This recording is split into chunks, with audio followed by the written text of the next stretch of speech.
આધુનિકતાના યુગમાં પણ આદિવાસી સમાજ પોતાની ભવ્ય વિરાસતને ભૂલ્યો નથી, જેનું જીવંત ઉદાહરણ છોટાઉદેપુર શહેરના ડિસ્ટલી ફળિયામાં જોવા મળ્યું હતું। અહીં રહેતા જીવનભાઈ રાઠવાએ શહેરી વિસ્તારમાં વસવાટ કરતા છતાં પોતાની મૂળ સંસ્કૃતિને જાળવી રાખી નિવાસસ્થાને પાણગુ ઉત્સવની પરંપરા ઉજવણી કરી રહી હતી, જ્યાં આદિવાસી સંસ્કૃતિમાં પિઠોરા દેવની આકૃતિઓ દિવાલ પર કંડાર્યા બાદ તેની પૂર્ણાહુતિ રૂપે આ વિશેષ વિધિ કરવામાં આવે છે।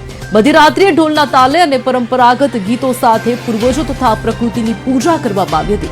સામાન્ય રીતે અંતરિયાળ ગામડાઓમાં જોવા મળતી આ પવિત્ર વિધિ શહેરની વચ્ચે ધામધૂમથી ઉજવાતા સ્થાનિકોમાં પણ આકર્ષણનું કેન્દ્ર બની હતી।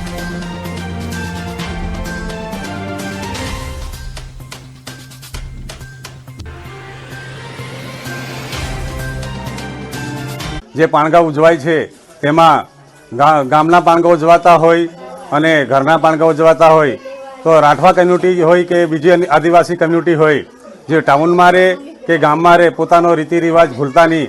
એનું જીતું જાવતું ઉદાહરણ જોઈએ તો ખનીજ સોસાયટીની બગલમાં ડિસ્ટલી ફળિયામાં જીવનભાઈના ઘરે આજે પાણગું ઉજવાઈ રહ્યું છે।